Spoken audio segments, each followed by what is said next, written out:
pong tanong ngayon, ano po kayang dahilan? Ano pong nagiging hadlang sa iba kaya hindi po nila masunod yung utos ng Diyos at ng Panginoong Jesucristo? Mga kaibigan, ganito po ang ating mababasa.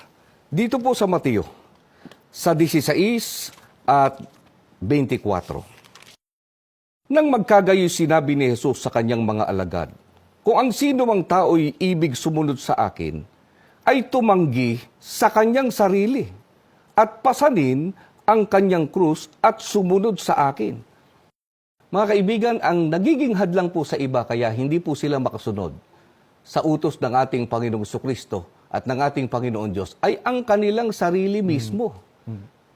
Kaya nga ang utos ng ating Panginoong Jesucristo, ang sabi po mga kaibigan, kung ang sino mang tao'y ibig sumunod sa akin ay tumanggi sa kanyang sarili. Sa makatuwid mga kaibigan, kung gustong makasunod sa ating Panginoong Jesucristo at maisagawa po ang tunay na paglilingkod, kailangan pong itanggi ang sariling kagustuhan. Kailangan po na magsakripisyo. Lamang, kapatid na Glenn, merong nagsasakripisyo nga, hindi rin naman sinusunod yung utos at kagustuhan ng ating Panginoong Jesucristo. Kapag ganoon, mga kaibigan, hindi rin po magiging katanggap-tanggap yung kanilang ginagawang paglilingkod sa ating Panginoong Jesucristo, maging sa ating Panginoon Diyos, sapagkat hindi naman po ang patakaran ng Panginoon Diyos at ng Panginoong Jesucristo ang sinusunod. Kaya nga po, sa magsasagawa ng paglilingkod, kapatid na Leo, kung paanong maliwanag sa kanya na sa paglilingkod talagang may kalakip na sakripisyo, dapat niyang tiyakin na yung sakripisyong gagawin niya, yun ba patakaran ng Panginoong Diyos? Di ba? Ngayon po, kapatid na Leo, ano po ang kasamaan kung ang sinunod ng tao, ayon kay Apostol Pablo, sa kanyang gagawing paglilingkod ay yung sarili niyang patakaran, yung sarili niyang gusto, at hindi yung gusto ng Diyos at ng Panginoong Jesucristo? Pakinggan po ninyo mga kaibigan ang pahayag ni Apostol Pablo. Dito po sa Roma, sa 10:2-3. Sapagkat sila'y pinatotohanan ko na may mga pagmamalasakit sa Diyos, datapwat hindi ayon sa pagkakilala, sapagkat sa hindi nila pagkaalam ng katuwiran ng Diyos at sa pagsusumakit na maitayo ang sariling kanila, ay hindi sila napasakop sa katwiran ng Diyos. Pinatutunayan po rito ni Apostol Pablo, mga kaibigan, na meron talagang mga tao na naglilingkod at nagsisikap na ipakita yung kanilang pagmamalasakit. Sa makatwid ay gustong-gustong maglingkod sa ating Panginoon Diyos, kapatid na Glenn, at nagsisikap silang maging kalugod-lugod sa ating Panginoon Diyos.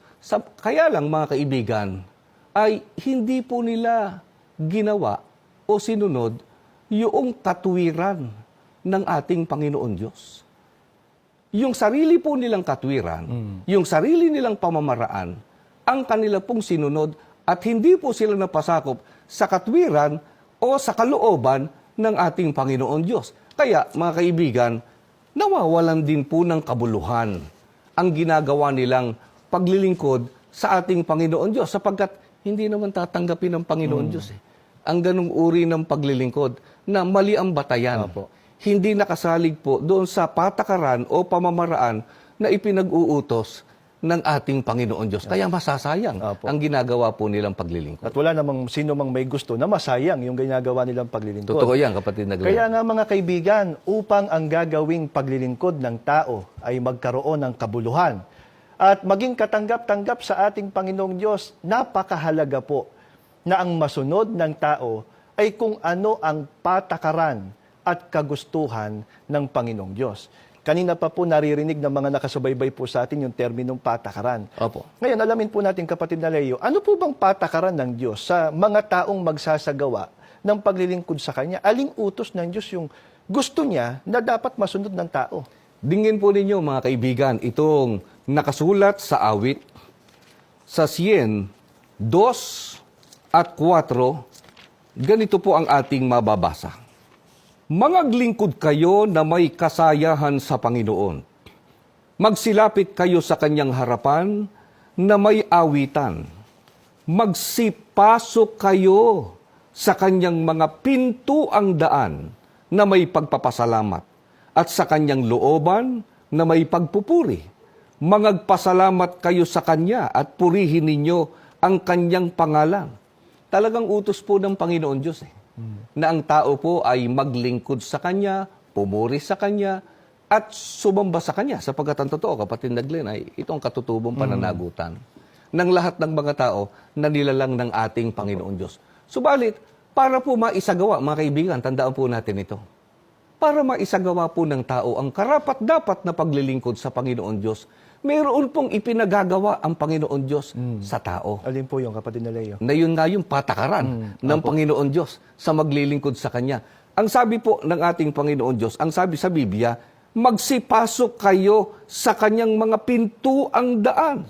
Sa makatwid, mayroon pong pintuan na dapat na daanan ang tao para maisagawa ang karapat-dapat at katanggap-tanggap na paglilingkod sa atin pong Panginoon Diyos. Batay po sa patakaran at kalooban ng Panginoon Diyos po mismo. Kaya kapag hindi po yung ginawa ng tao, yung paglilingkod na gagawin niya, wala rin pong kabuluhan. di Opo, po ba? sapagkat hindi nasunod yung gusto ng Diyos